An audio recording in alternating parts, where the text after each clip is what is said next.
Good evening and welcome to a very special second chance. My name is Philip Jones. Oh, Today we have two special guests with us today, Mr. Keith Edwards and Miss Alex Rosa. Two people that have also been on this show in different capacities. So great to have you, wonderful people, back on with us. Today we have a interview with Mary Wells, breast cancer thriver, which she likes to call it, and that's a great way to put it. Um, Mary, we appreciate you coming on. How are you today? I'm doing well. Thank you. Thank you for having me. It's such an honor to have this opportunity to share and to encourage others. Well, we appreciate you coming on with us. Mr. Edwards, Ms. Rosa, you guys have anything to say to the people before we get started? Ladies first. thank you. No, I just want to welcome everybody, and I'm so happy to be here and to be honoring Miss Mary Wells. She has become such a great friend, such like a sister to me, and we are both very near to each other, but have literally never met in person. But I talk to Mary pretty much every day, and I've loved getting to know her. And her story is so powerful, and I can't wait for her to share her story with everybody so they can love Miss Mary as much as I do. Well, Awesome. I'll go ahead and really just start with it's important to take care of yourself. Um, we all have many responsibilities, and but don't forget to take care of yourself and your health. And so there was a time about 8 years ago, being newly married, being a new parent, re-entering corporate America, in a position in which I worked in human resources. Um, but I was taking care of everyone else but myself. Mm. And so the signs were there. The health warning signs were there with regards to fatigue, pain, loss of energy. However, I was taking care of everyone else but myself. And so I put off appointments. So there's a key right there. I put off appointments that I knew that I needed to have scheduled. And so I knew that there was something wrong with my body. The signals were there. However, I held off going into a new position until the health insurance that I had was much more enriched than my husband's. So I finally went for an appointment because my OBGYN found a lump on my right breast. And I went to see the breast surgeon, referral. And the surgeon had done some tests and said, "Can you come back tomorrow?" And I said, "Tomorrow?" I said, "No, I'm not coming back tomorrow. I just started a new position. I just can't just take off like that." And so the surgeon said, "Well, can you come back the next day?" And I said, "The next day?" And I said, "Well, do I need to?" And he said, "Absolutely." I said, "Well, okay, I'll come." And he said, "Bring your husband." So I did. That was the worst news I had ever heard.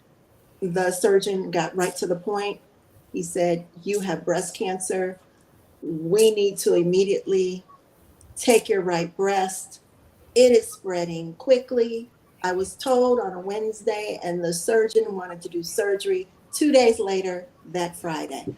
Literally, I lost it. I said, "Wait a minute, this is too fast." I said, "You just told me you just gonna just put me in surgery, just cut me up." That was literally what I was saying. That's the frame of mind that I was in. The first thing I thought about was death, and being a new parent. And my child was only two, and my only child, the only one that I could have and was blessed with, and a family. And you're telling me that I'm going to die. That's basically what I thought. I was not in relationship with the Lord. I was yelling and screaming. And so the surgeon said, "Well, I'm going on a conference next week. We need to do this surgery because it's spreading quickly." We're going to need to prep you. You're going to have biopsy. All of these things need to be done. Let's do the surgery the following Friday. And I agreed, literally walked out, left my husband, went straight to the breast center. They were ready and took me to the back. And that began the actual journey. And so 5 years of treatment, 18 weeks of chemo, 30 days of radiation, 1 year of Herceptin treatment. The cancer was gone after having the mastectomy. However, I had never had any health issues. So the oncologist put a plan together and said, because you've had no health issues, we're going to give you the most strongest plan there is. You will be able to go through this. It is going to be intense. You are going to lose a lot. And we will see you, the surgeon said, on the other side, and your plan is being put together. And so that was right. The mastectomy was the easiest piece. If someone had told me what I would have to go through, I wouldn't have done it. But having lost so much, actually gained so much more, because from the pain, from the loss of weight, the loss of hair, the loss of memory, the loss of even being able to raise my right hand, my arm, to stretch it like this, the loss of nails, not even being able to walk and stand at times, birthed my purpose. And I always wondered when people said, oh, it was through my sickness that I found purpose. Oh, I understand it. Because what I went through is for everyone else. It's not just for cancer thrivers, it is for anyone, because everybody is going through something. It's their crisis, it's their situation, it's their circumstance. And I was not in relationship with God, even though I had grew up in the church, taught Christian ed director, Sunday school, vacation Bible school, could teach the word of God. But when the situation went down, I went out the door, because I really thought that I was being punished. I really thought that God was upset with me and that I was being punished. But that was not the case. And so during this 5-year period where God orchestrated me to be in a corporate position, to work with people I had never worked with before in my life, he brought people in and out, in and out, in and out. But those were the people that he sent to do their assignment on my journey. See, when we go through things, we can't do it alone. We can't do this life alone. And so he brought people to speak words of encouragement into my life when I couldn't. I was a mess. I'm talking mess. I'm talking crying, boo-hooing, woe is me. But the people around me would not accept that, because they were God's people and they saw more in me than I could. I would not even lift up my head. My confidence was gone. And I still had responsibilities. I still had to be a wife. I still had to be a parent. I had to reacclimate myself back in corporate. And I could not get my thoughts together. I could barely walk. I could barely stand. However, the environment that God put me in was the environment to help me to become stronger, to thrive, to speak those words of God's encouragement into my life. That's how there's one word: encourage. All you need is a word. Look, we need a word. And now, we need a word now more than ever, but we need a truthful word. We just don't need anybody's word. We need a truthful word. And so as time went on, I am actually, I had, as I had mentioned, the plan, but I also caught an airborne virus because I went into the office on a non-chemo day and was hospitalized and quarantined.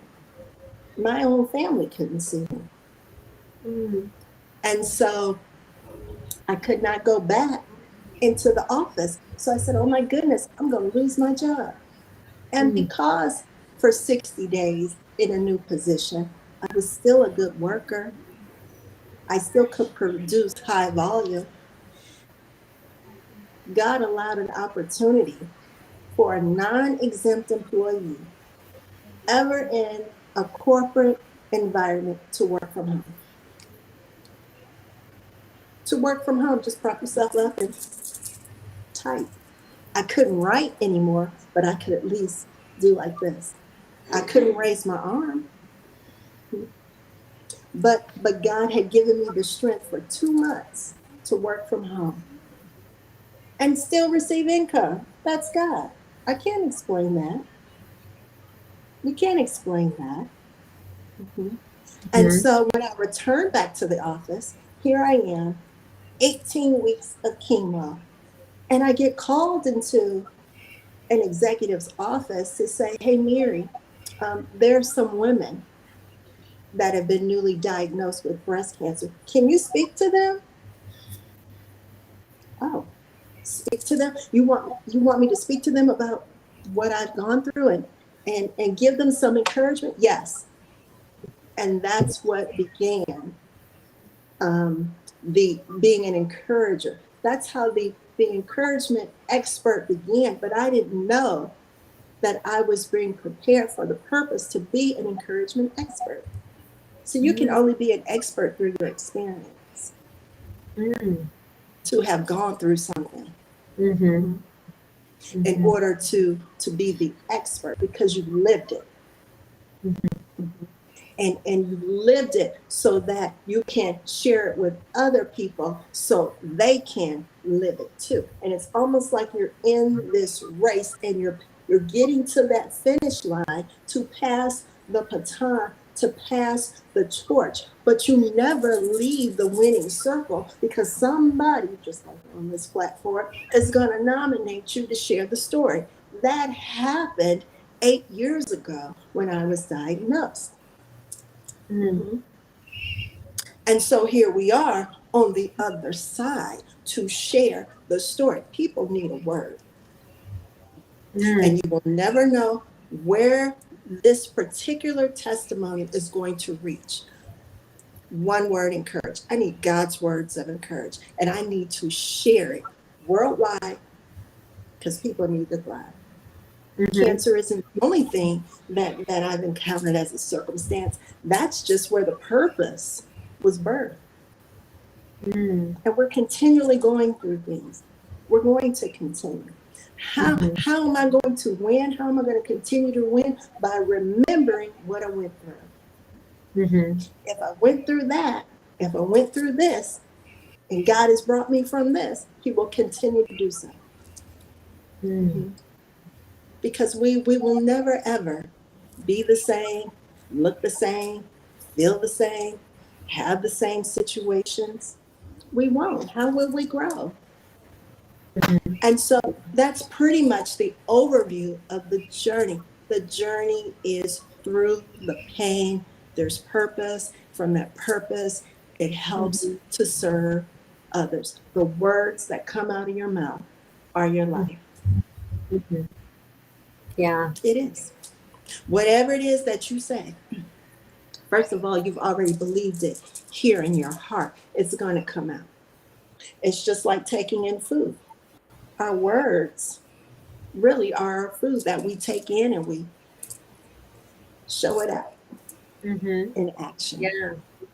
So, when I look back, and one of the main things that I was concerned about was, at the time, I was a corporate woman with long hair and, that corporate aura about oneself. I'm going to lose my hair. That was the first time. Am I going to lose my hair? Yes. And health professionals have to tell it like it is. They can't spoon feed. This is what's going to happen from what it is that you take. Yes, you're going to. Oh my goodness. However, the texture of my hair, I love, because it's curly and I don't have to do that much. I have to do that much. It's just, I always wanted curly hair. hey, I received curly hair. But I'm so grateful. But when I finally saw myself without hair because I had a custom wig, I was like, you don't look that bad at all. So I started wearing very low cut, like guys, a fade. And gentlemen would come up to me randomly and say, hey, where'd you get your fade done? Because I love it. And I kind of smiled like if they only knew the story. But but I'm grateful in all things. And it was from that journey, I still had not rededicated myself back to God. I was still going through and growing and going through things. However, other things happen in which you say, okay, I understand why this has happened. Just as those people that God sent to serve, I need to serve others. And I'm not going to complain. Why am I not going to complain? Because I'm sinning against God. Complaining is a sin. Complaining is you don't trust him. Complaining is that you are not happy and content where he has you. He has you there for a reason. Number one, he's going to work it out, and it's the best for you. And I'm grateful for that. I'm grateful, to even be able to use my time wisely. That's key. When we serve, just like giving this time to someone, it's being used wisely. Someone needs it. So someone is going to be inspired. Somebody may share this to someone else who might have just been diagnosed, or maybe it's for someone who may have lost someone. Maybe it's for someone who's a caregiver. It's an honor to serve. You want to know why? Because God has trusted you, that you've been through something and you can share that to help serve someone, to help someone, to come alongside someone and help them. People need help. You have to be honest. Jesus had 12 disciples. And as we're serving, we're also teaching, we're also leading, not by what we say, but how we live and how we treat one another. So I'm going to say hi to everyone because I'm seeing everyone saying hi. I haven't even said hi yet. I just got right on into the testimony, because the thing about it is that we all have a testimony, but will we share it? Will we share it to help someone? And if anybody knows, your testimony is help. It is support. It is a resource for someone else. And we're grateful for that. I didn't know if anyone had any questions. I'll take any questions. Well, we do have one quick question in the comments before I keep showing the rest of them. And like Mary said, hold everybody who's watching right now on LinkedIn, YouTube, our various platforms that we're on today. Let me find it real quick.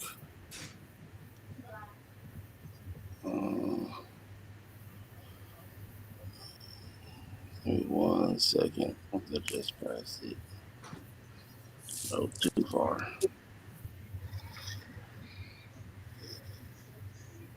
Phil. Yes, sir. Now, this is Keith. Miss Mary, you know what I started thinking about as you were talking? I started humming, so I had to make sure I was on mute, right? And I can't sing, but a little song came to my head. I was singing, "Nothing you can say can take me away from." Yes, right? yes. I get that all the time. And I was like, why do I know that tune? And I said, hold on, that's Sister Act. And I said, okay, hold on, Sister Act. That's actually a song from a great Motown hit by Mary Wells, right? And as you're talking and you're talking, giving your testimony, the relationship with God, I just had to share that. But I think that's very powerful what you're saying. And I That's can't a sing, so nobody yeah, talk about me. that's a great song because really nothing should take us away from our guy, the guy Yeah, of all guys. the So guy. yes. Mhm. I see a main question here. When did you find God in your journey? That's a great question. It's a great question. I found God in my journey. Actually, God kept coming up, and I kept shaking my head. Mm. So, um, as time went on in the department in which I worked, um, there was a change in management. And so I understood and realized that we were going to have a new manager. And what was interesting was that I had to be one of two people that interviewed the manager because that's who you're going to report to. So I said, okay, I interviewed the manager. And we were like, she's the one. She's the one. And we were so excited when she joined. I had planned out her whole calendar. And I wasn't even there the first week that she started, but I planned everything out for her. I come back and I find out that she was so excited. Everything went smooth sailing. And so as time went on, I ended up reporting directly to her. Um, I called her boss lady. And she is actually one of the 7 people that are dedicated I wrote a series, a trilogy journal series, and we can talk about that a little further along. But she kept saying to me, I'm not going to let you walk around here with your head down. And I can tell that you have lost your confidence because of this journey. Do you understand that you are a walking miracle? Do you understand what God has done and what he's doing and how he's working through you? And she said, I have the gift of prophecy. And I don't even know if you know, but I'm a minister and I have the gift of prophecy. And you are going to do some great things. You're going to go back to church. You're going to rededicate your relationship. You're going to do some great things. And I looked at her like she had a third eye. Right. Hmm. And so every holiday, we had a big team. She would call us all in, we'd sit around a circle, and she would buy these gifts, big gifts.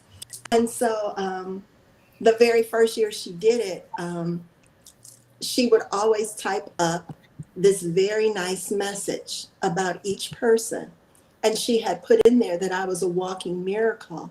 And she actually bought me this beautiful mirror, beautiful big mirror, and told me to hang it up. And before I walk out my home every morning to look at it and to see how beautiful I was, that point there was starting to be the change of seeing God in my journey. And so she kept saying to me, she really took me under her wing. And we didn't always agree. I would roll my eyes and, just disagree and she'd give her side eye. That was a key word back then that we would use. But she was like, you can give me side eye all you want to, but I am going to put you in a position where people are really going to see your skill set and you are going to continue on and go to another position, a higher position. And sure enough, that did play itself out. And I'll never forget, we went to a coworker's wedding together, and she said to me, Mary, what do you want to do? And I didn't say anything. I just kind of looked at her, and she was like, you know what? You're going to end up being the owner of your own business. That's what she said to me. And she said, you know what, Mary? You're going to do great things in the kingdom. And I was like, okay. I was willing then to accept that.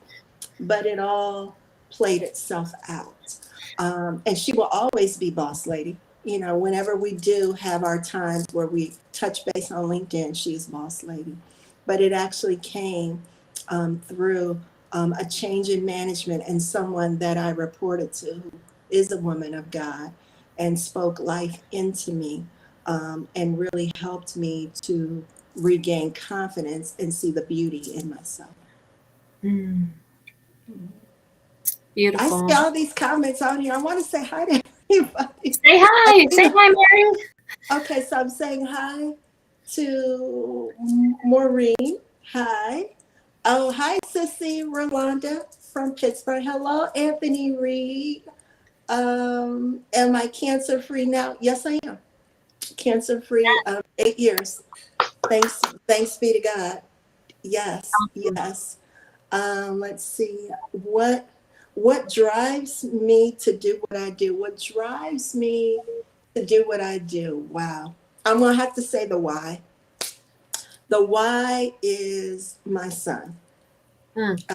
And when that diagnosis was told, it was actually I had to live for him. He was only 2 at the time. I had to live to I didn't end up having a child until later in life. Mhm. I had a child. And when I start saying these numbers, some of you guys may fall off your chair or your mouth may be wide open. But to have a child at that time, getting ready to turn 41, Mhm. was huge. Yep. I didn't think that it would be able to happen for me. And it did. And then 2 years later, cancer. So my why was my child. I had to live for it, right, Caleb? Mhm. And it is still that today. Legacy now, leaving legacy. And he is actually the person that's at 10 years old now, sets up my media when I come on. He takes a lot of the pictures. Um, he shares with me new technology. He calls himself the tech enthusiast. Now he is an entrepreneur. He has a t-shirt line, Be Blessed, in the One Word Encourage LLC ministry. But he is the why.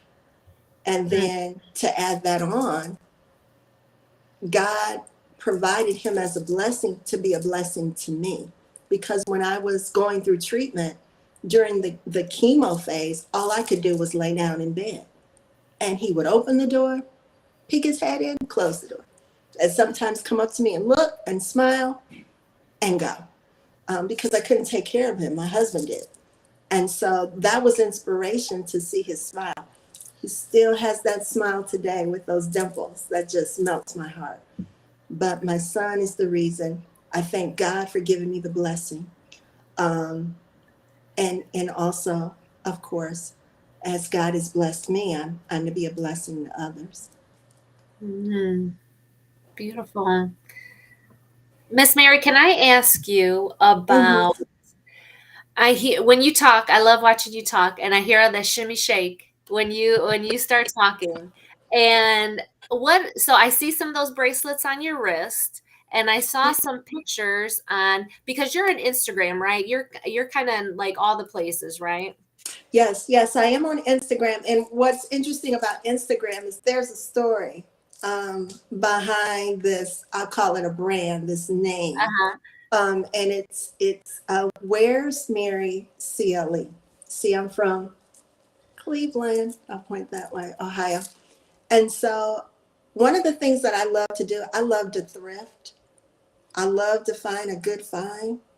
And so before there was even this thought of One Word Encourage, I would just get on social media. Now you got to think, we're going back to probably 2014, 2015. Go on social media and just tell people where to get good deals at these hidden gems, these thrift stores, I'd be in the deep in places that people look on the outside and be like, mm-mm. And I'd be like, mm-hmm. And I would find the good deals and I would wear them, just like what I have on now is one. Mm-hmm. And so I would tell people what to wear. But I had to spell it very differently that stood out. So there's a Wears, WEARS MARY. I'm from Cleveland. So the 216. And so that's where I am on Instagram. So these bracelets, let me tell you about these hands. I was not even able to, I had neuropathy and I still have it. It's a side effect of chemo. It's not as strong, but it's this tingling numbness where I can, move my fingers, but I can't feel anything. And it's also in my feet and toes as well. You can walk, but you can't feel anything. So I was not able to hold the pen. We'll pin that right there. So these bracelets are handmade. And this very first one is, it's rhinestone, it's handmade, it's on my arm. And it is for breast cancer survivorship, thrivership, we are strong. So that's with the pink one. And then I have a saying, keeping positivity in my mind. Well, when we think positively, there will be peace. So the color of green. So we have the positivity and peace bracelet. I don't have all my bracelets on me, but then we have bracelet. And then I have these are on my arms, Thrive. Mm-hmm. But these are all handmade from a dear friend of mine. Her name is Dr. Monica Best. And I remember when I knew that I was diagnosed, who are you going to tell? Because I didn't even tell my mother. My mother couldn't handle anything like that. Didn't tell my sister. So I had to take the strong of the strong, call them, and tell them. And I only told them maybe I only had less than a week. Make a long story short. So I called my dear friend Monica. My husband said, you know what, Mary, you got to let her know. You've known her for the longest. And I was like, oh, no. I said, well, if she picks up, I'll tell her. If she doesn't, I'm not leaving a message. She didn't pick up, so I didn't leave a message. But see, Monica knows me because we were roommates in college, so she knows me pretty well. And she was like, something's not right, because Mary always leaves a message. She called me, and she was like, hey, what's going on? And I was like, I have something to tell you, and it's very serious. And she was like, okay. So I told her, and she was like, let me call you back. She had to get herself together. But to make a long story short, I was telling her about these bracelets. And before I left corporate, I'm not really a drawer, but I use quarters and sketched these bracelets. And I said, I'm looking for someone that can make these bracelets. And it ended up her daughter wanted to help. Her daughter was in high school and said, you know what, Mommy, I want to help Miss Mary. I'll make the bracelets. I will sit there. We will find the beads and I will make the bracelets. And actually it's her daughters, who one is now in college. And they come together and they make these bracelets by hand. I pick the beads. I come up with the theme. I come up with the message. And they have done, there are people that have bought the bracelets I don't even know, but are referred, and the story is shared, and people buy them for other people, for other people that are survivors or somebody needs encouragement. We also have a color in sapphire blue for faith. But it's amazing how people, they just want to help. It says a lot for a parent who has taught their child to give. For a teenager, they could be using their time for anything. And this particular teenager at the time plays basketball at a college level now. But yes, so the bracelets, yes, they all have a meaning. They are all handmade.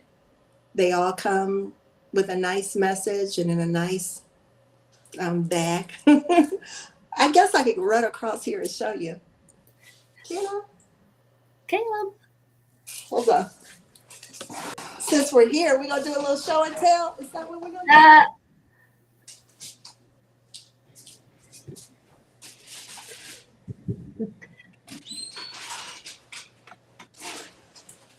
do? Don't go on. Do not show them SpongeBob. Okay. Mary. But anyway, so this is the, I'll show you the faith, which is the sapphire. So it comes in a nice, and usually there's a message inside. And so I hope I'm holding this up right. Am I? I Yeah. gotta go See it? Yeah, we can see it. And so, and then we have the, so for the positivity and peace, they'll come just like this. Mhm.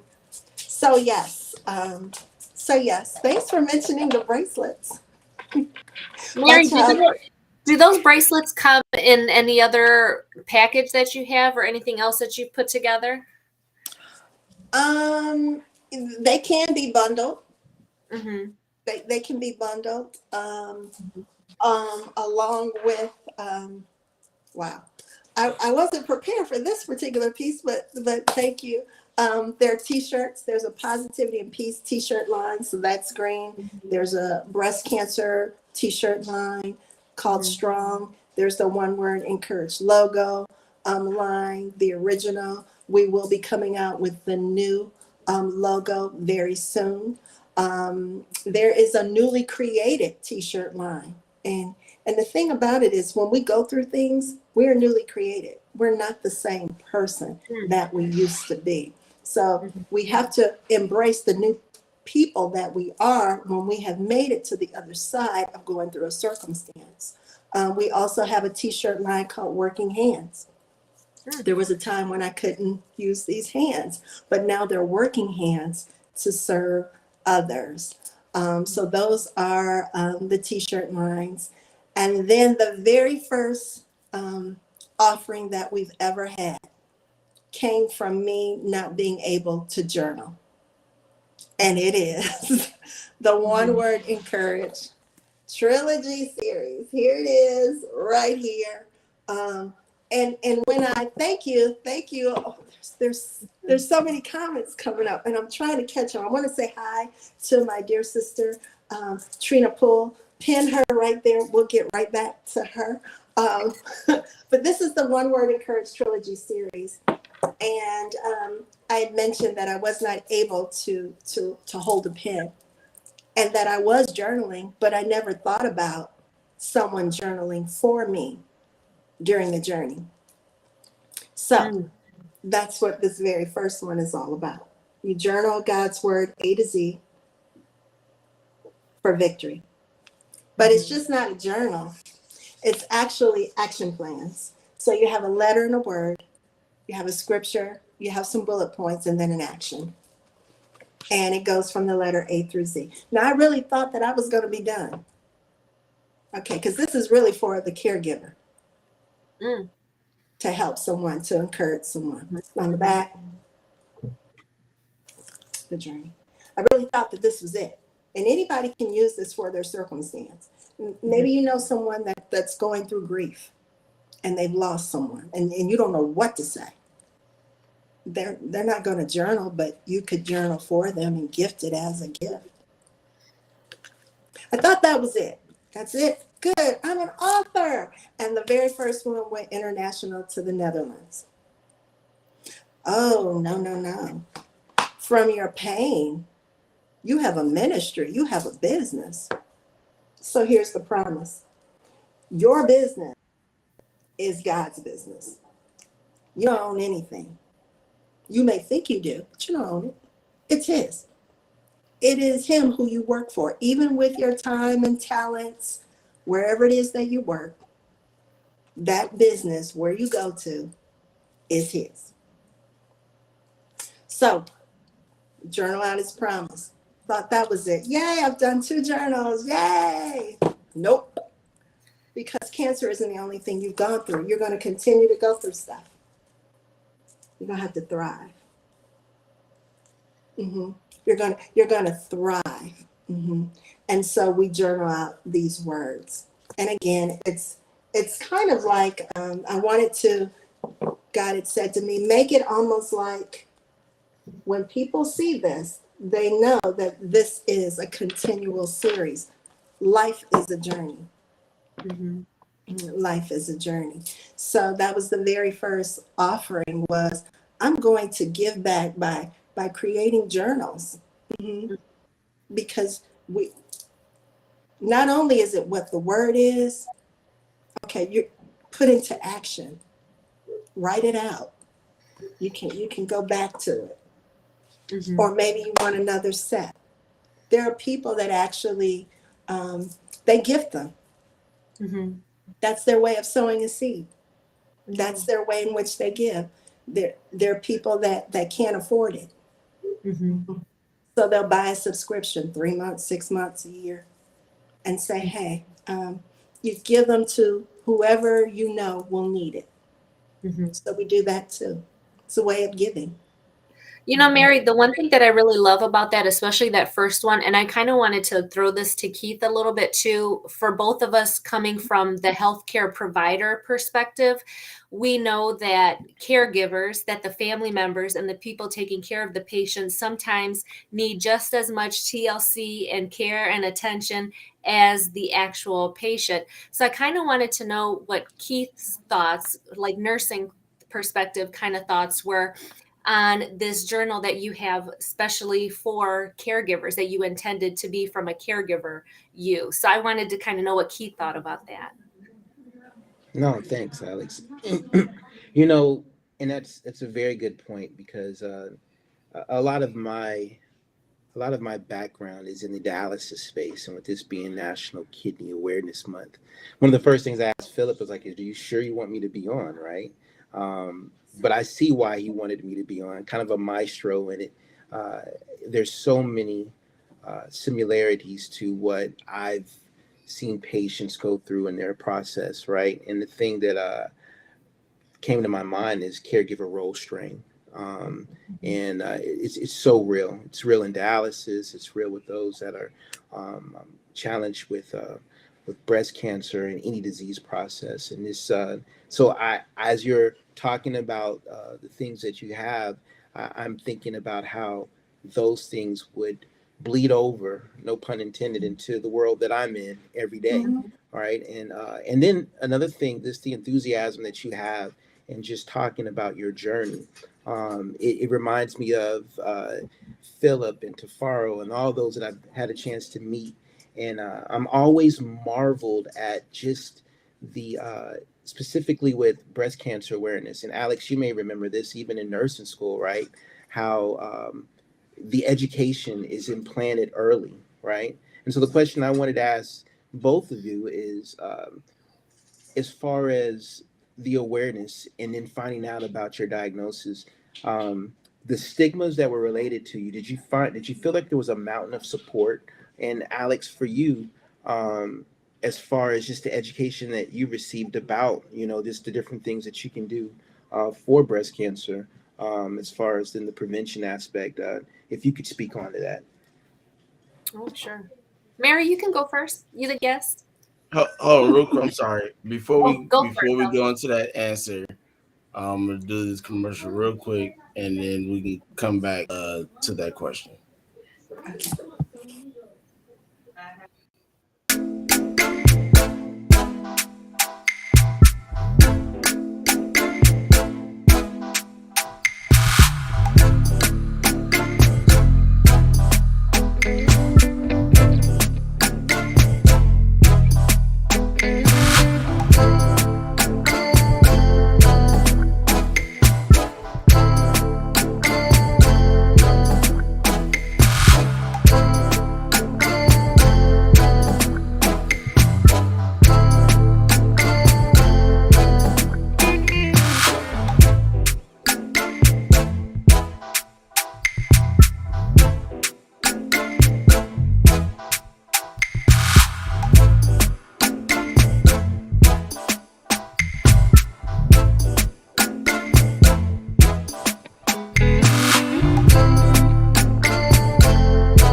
Welcome back to a second chance. All right, hey, get back into this wonderful story. I believe it was Miss Mary. I was getting her to answer a question. I'm sorry, what was the question again? I think I Yeah, yeah. Let me simplify that question, right? okay. I prefaced the question by just talking about the lane that I'm in with patients that are dealing with end stage renal disease, and I see where the tools that you have could definitely benefit in that space. So, the first question I had for you, Miss Mary, was the fact that um, if when you found out when you found out your diagnosis. Can you kind of put me in the mind frame of the people that were around you, the support that you had around you, or your want to talk to those around you? Did you feel? Can you just tell me how you felt during that particular moment? During that particular moment, um, there were a lot of emotions. There was a lot coming all at once.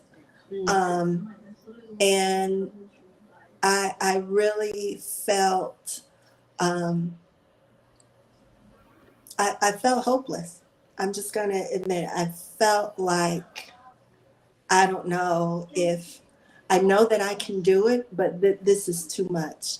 And I also at the same time felt ashamed. I felt ashamed to the fact that I was never going to be the same again, that I was never going to look the same again. Um, and that um, it was going to be intense. It was going to Now, be did you intense. have the? Hmm. Sorry, I didn't mean to interrupt you. But did you have a rally of people in your inner circle that has seen breast cancer or knew of someone with breast cancer and therefore was able to give you words of encouragement even in that moment? In my inner circle, no. But what is interesting is that in with prior employers, I was in HR and I actually implemented breast cancer campaigns and worked with ladies who were diagnosed and helped them through, going out on leave and returning. That's very different from it actually happening to you. And so, even though my inner circle had never experienced it, they were definitely around me. They were not going to accept that I was just going to lay down, that I was just, it had reached a point where one of my, I call it co-survivor, because right there with me, there was one of them who actually served as the mother figure. Keep in mind, I couldn't tell my mom. My mom couldn't handle anything, nothing like that, because my mom worries. And so she said, you know what, I don't have a job right now, but you know what I'm going to do? I'm not even going to start looking. What I'm going to do is whatever it is you need, wherever you need to go, I'm here. And so she actually would be with me when I would go in to meet with the oncologist before the treatment for that particular day happened. Because I lived at the time, on the east side and had to travel all the way to the west side.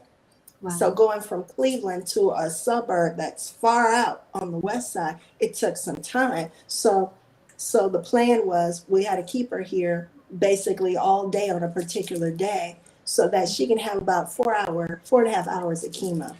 Wow. And so as time went on, this particular care co-survivor was the one who said, come on, now you're going to have to stand up, you're going to have to walk, you're going to have to hold on to this cart, and as we go grocery shopping, you're going to have to just take step by step.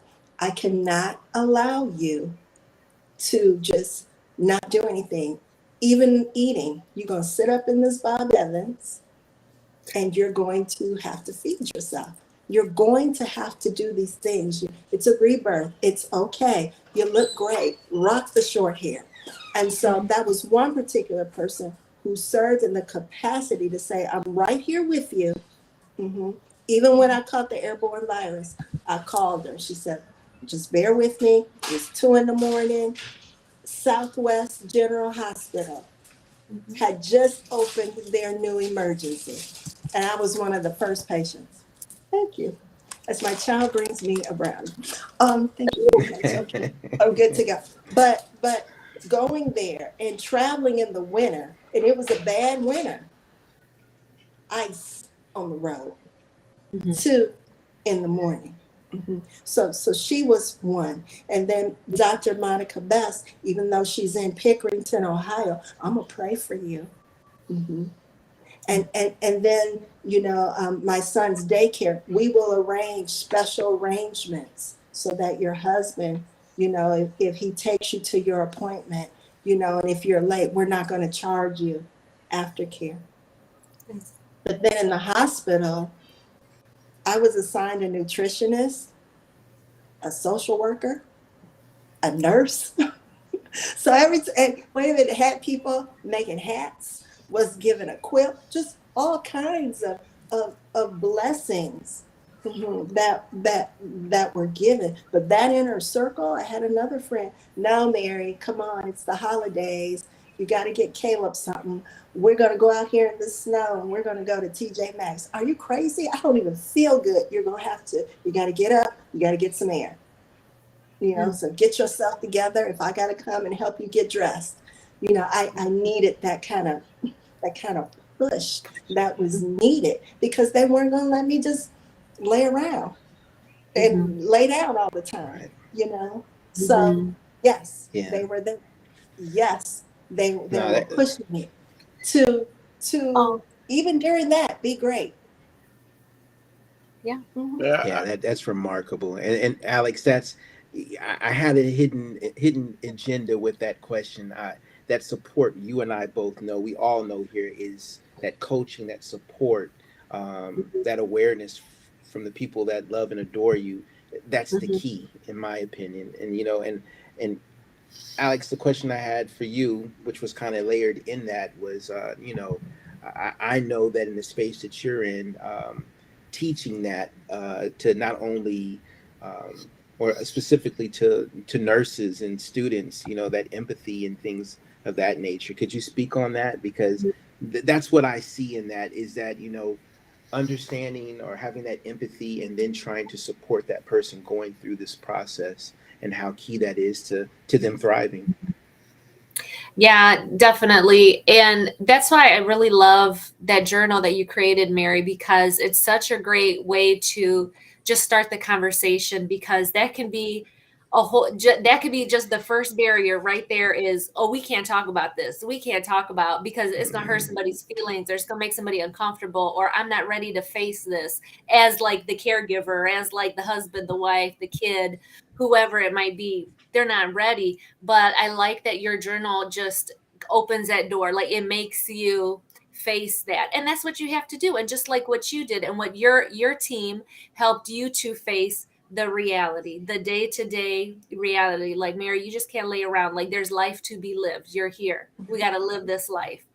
And I think as a nurse, and kind of what I talked with Keith about earlier, like, you're talking and having conversations with your patient and preparing them for the reality of, after you leave this place, you have a whole life to live now, and how to do it. And so maybe we'll kind of teach you from the medical perspective, right? But that's why I like to bring my holistic stuff, because I'm like, you got a life, like, we got to teach you about the other things, but that's a whole nother thing.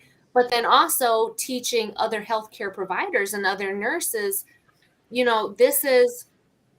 this might be our day-to-day. Like, we might have 2 or 3 cancer patients that we're taking care of. So it becomes another patient to us. Sadly, that's what ends up happening. And that's why I'm like working to change through a lot of my education, but it just becomes just another patient. But for you, you're the patient, you're the only patient, and it's your world. and it feels like you're the only one going through it. And so we need to just really tailor what we're talking about to you, to that specific patient, and really getting to know them and talking to them. And that's why the hugest thing I teach is get to know your patient, talk to them. They're a person, they have a life. And just being able to talk to them and to know their fears and know their concerns and to see their family and to see what they do have to face when they leave, that can be such a huge part of how we tailor our teaching to that patient. So I really love your journal and what the message that you're putting out there and how you're blessing other people with your story and with all of these tools that you are providing for them. I absolutely love it. And I know that you are blessing people in another way with a kit that you have created. And I absolutely love this kit and everything that is in it. And every person that is going through this type of journey that you've gone through, I mean, it's such a great gift to give to somebody, but also to have for yourself. And I was hoping you could kind of talk to us a little bit about that kit that you have. Yes, yes. They are the breast care awareness essentials kits. The essentials.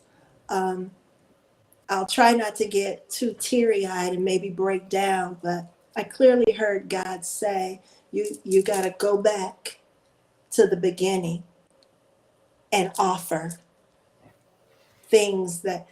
offer the essentials, because I remember sitting clearly in chemo class before, starting even the prep prior to chemo, the journey, looking at everybody in that room looking scared. Mm. And one of the big dreams is to go into a hospital and to speak during a chemo class to say, you know what? There's no need to be afraid. Mm-hmm. This is the beginning. And to have essentials. So to go back and to have something to give. So, oh my goodness.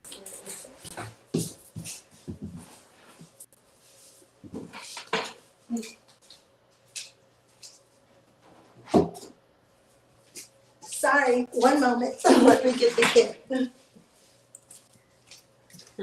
Philip, you know I'm taking notes, right? Trust me, I know. you and Cook are one alike. You know that brain is spinning. Yeah. That's why I stopped writing questions down long. I wrote about 7 good questions and I left it alone. I said, if I keep writing, I ain't gonna have no pens in my house.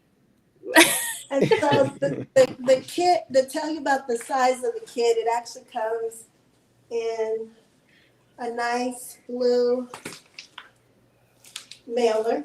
The kit itself is 12 by 10 by 4. This is one of 2 new logos. I'll do this right. And that's what it looks like. Mm-hmm. Hope I'm showing this okay. Yeah, it's good. Yeah, we can see it. So our motto is there: sharing encouragement worldwide for you to thrive. Now, these are the essentials. And so we add surprise items in the kits. So each kit is actually different, but they do have these essentials. Mm-hmm. And so going back to going through treatment, you will lose your taste buds, your sense of, I hope I'm holding this up right, taste. So this is actually a double insulated, BPA-free, hot or cold mason jar for your beverages. And it has our logo. So I remember it got to the point where I was just drinking Ensures. That was it. Had no taste buds, didn't want food, couldn't even stand the look of food, didn't want food. And so I thought about putting something in you still. Okay. Next up, skin. Skincare is of the utmost importance. My skin was pretty much pale, sunk in. You could tell. And so Charlene Hibbert with Mary Kay Cosmetics put together these mini kits for skincare. But what is also in here are some eyebrow pencils because you lose your eyebrows. And so these are the kits with directions for skin. Next up, for the caregiver or whoever's going with you, is a journal. And inside the journal, you can take notes. Maybe the healthcare professional can write some notes. Your caregiver can write some notes. Maybe a reminder of your meds. But there's an actual journal inside. And along with the journal, of course, is a pen. This. And it doesn't turn on right now, but let's see, because this is my sample. Yes, it's a light as well. Oh, So this is very important because I remember going through one of my chemo sessions. My vision was blurred the whole time. It was blurred for about 24 hours. So the patient next to me kept asking the nurse to check on me because my vision was blurred. But this also serves as light.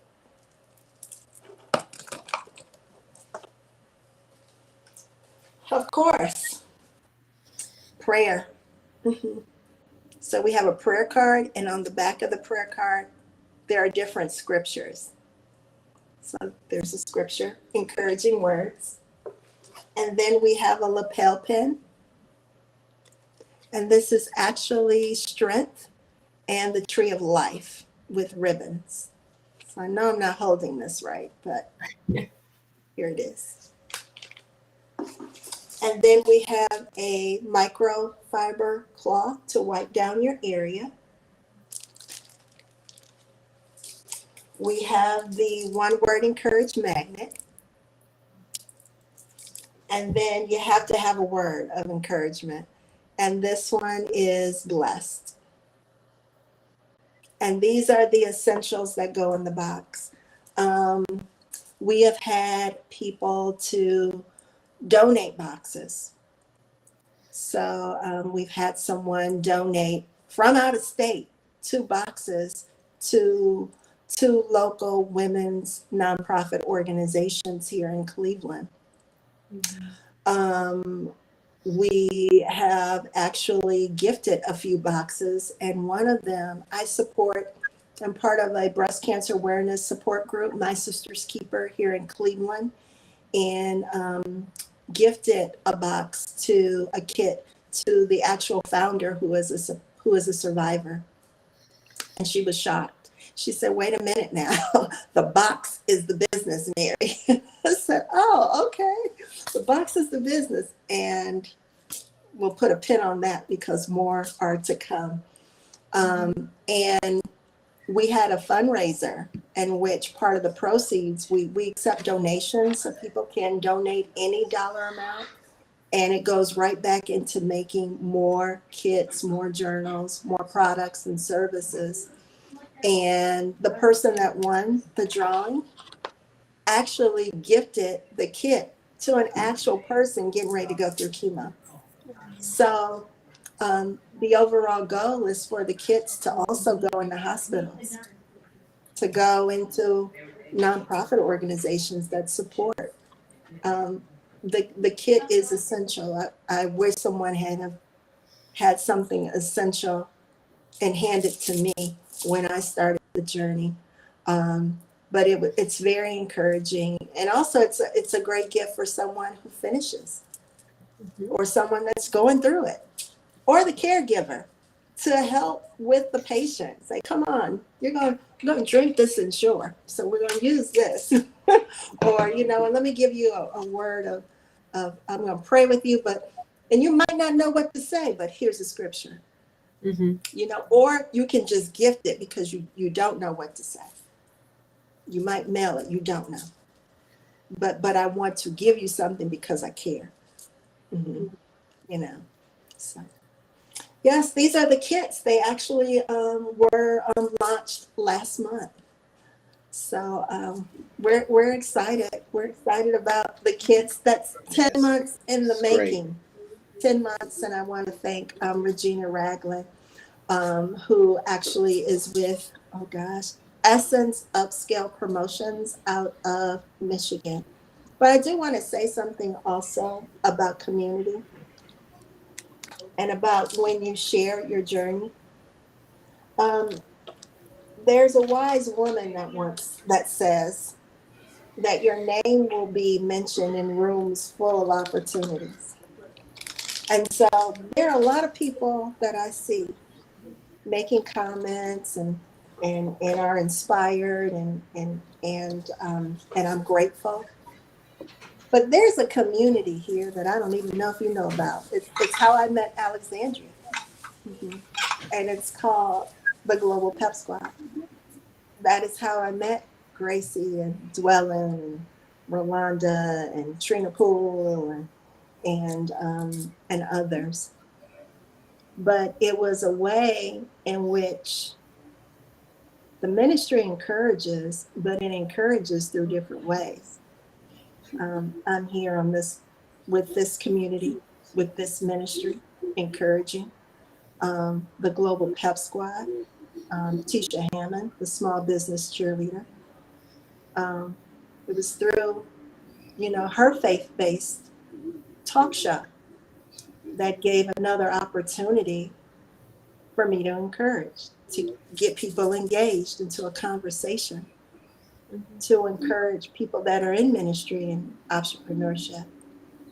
But the biggest picture is there was a time when I couldn't even think, when I couldn't speak, when I couldn't form my words. But to be able to come on and say, will you share your testimony or be a referral or lead a global pep squad or write for a women's global magazine about breast essential exams, that's a lot. What does it say? That God can bring you through anything, that there is nothing impossible. I would have never thought in the early 2000s that I would leave a corporate job, and go to those levels to do a purpose where the levels are unlimited and the people that you help and the things that you do are unimaginable, and so this thing here, life, we're going to go through some stuff, but let me tell you, the good stuff always outweighs the circumstances. So I'm very grateful for any opportunity that someone says, can you share? Absolutely. Because there was a time I didn't even know how to form words to share. I couldn't put anything together. I couldn't do anything. I was just there. But I didn't know that being there would be eventually for this time right now. So very grateful. And I will always say, there's just so much that has happened. And one word encouraged has been serving. It'll be 3 years in October. 3 years. Mm-hmm. And it's been an amazing journey. I smile. Do I have moments? Absolutely. Does it get overwhelming when I look back? Absolutely. Mm-hmm. But it's made me so much better than what I was. So much better. Thank you. Okay, you guys got questions? Y'all got any questions? I don't know if everybody's still on here. So let's see. What's up, good people? Oh, Trina Poole. I did want to mention Trina Poole, just the beginning of this year, she's an encourager too. And excuse my son, he's laughing. But she's been wanting us to come together. Hi, Sissy, Rolanda. To do something, to serve together. And we tried a few things. Excuse my son, Caleb.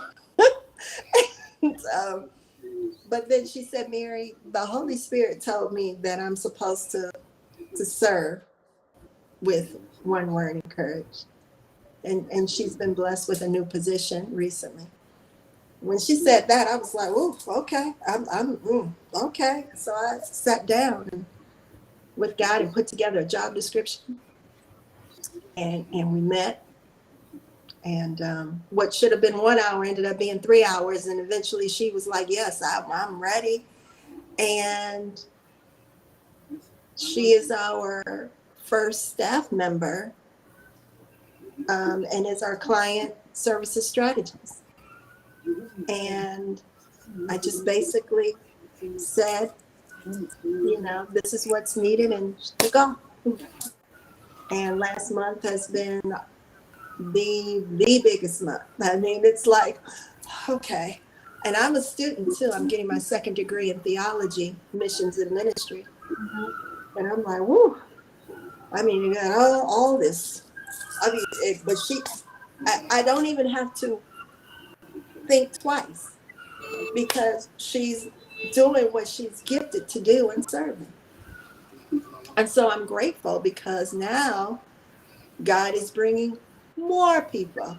We just haven't announced them yet. Mm-hmm. We haven't announced them yet, because I just wrote the job description. Sounds like a follow-up interview coming up, right? Yes. And so, but here's the thing, when we are focused on the one thing that we're good at, look, you need a word of encouragement, I'm here. But all that other stuff that people are good at, let them do it.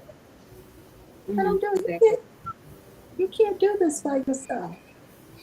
And my mind is always thinking, because I'm the visionary. That's what I'm to do. Big, think, encourage, speak. So now people are asking me, will you come and speak? Yes, I will. Yes, I will. Because there was a time when I couldn't even stand up. Couldn't even talk. Will I? Yeah. Because somebody needs it. Yeah. And I'll tell it in a way where, yes, it's serious, but it's comforting to know. Go through it. She went through it. She couldn't even use her hands, and she couldn't even think. She couldn't even sit up to eat. Couldn't even take care of her child. But it's all true. Somebody needs to not only see it, hear it, but maybe be in person to be like, yes. Be encouraged for the extra house. Yes, she is. I am here to serve. Okay.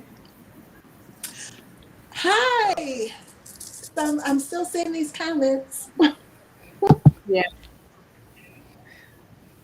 So Alex, I was sitting here, and I'm gonna completely be honest. I was letting Phil know. I said, Phil, you gotta have a follow up with her. We got to do something in the future to see, because I see big things from Miss Mary and everything that she's doing, and bringing awareness and support. And I see big things for everyone here.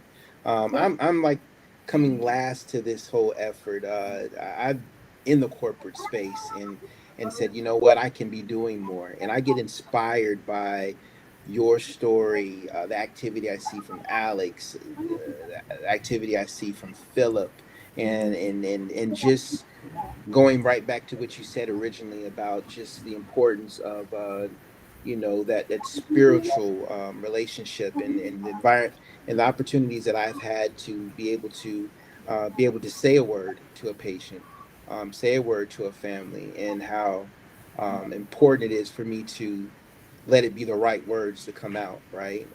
So definitely, Phil, uh, got nicknames for everybody. Philip, I'm good because I'm good only if this is going to be the first of many conversations with Miss Mary. If you're good with that, then we I'm definitely good. have to continue it. I've got a whole bunch of notes right here. And the Okay. thing that's so funny about my notes is you don't have to recreate the will.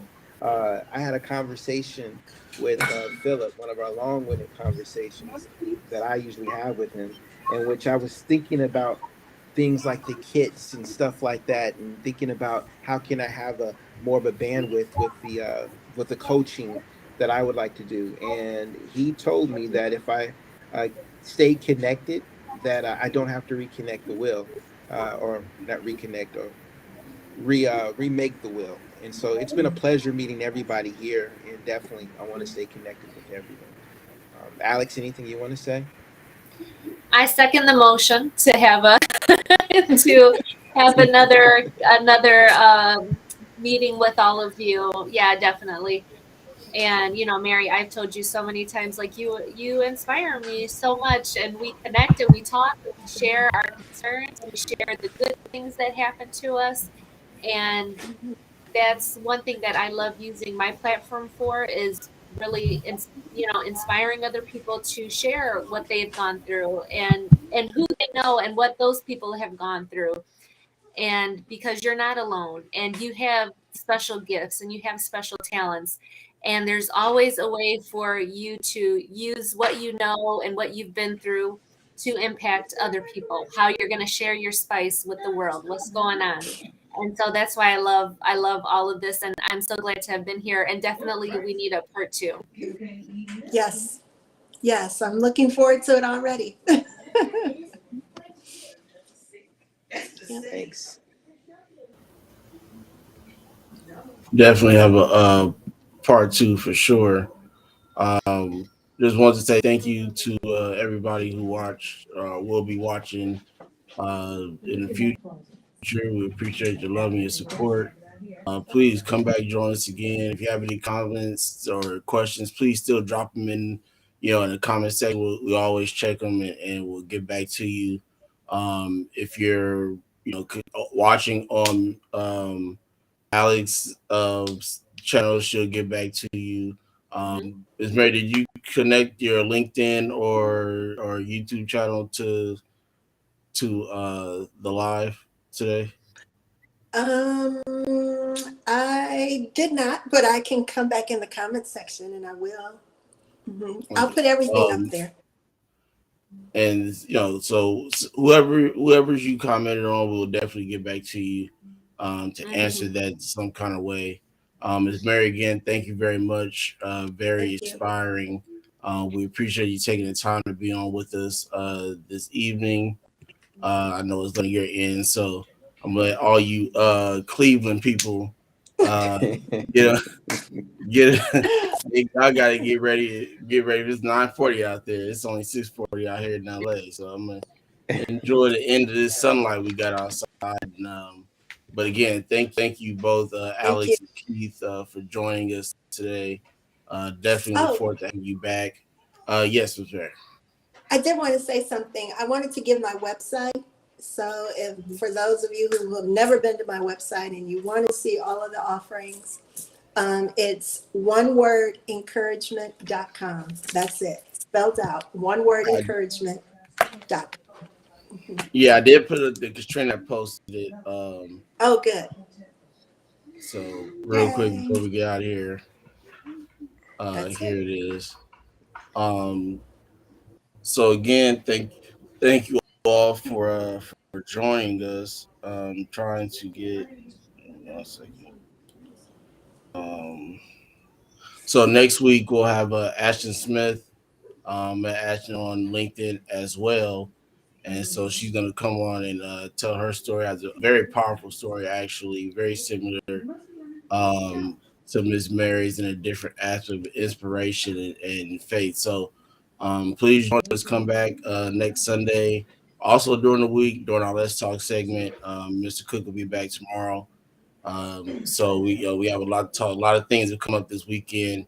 in the transplant worlds that that we want to talk about. So join us, comment, ask questions, whatever you need.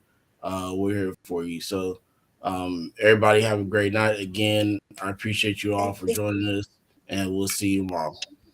Okay, bye. Thanks, everybody.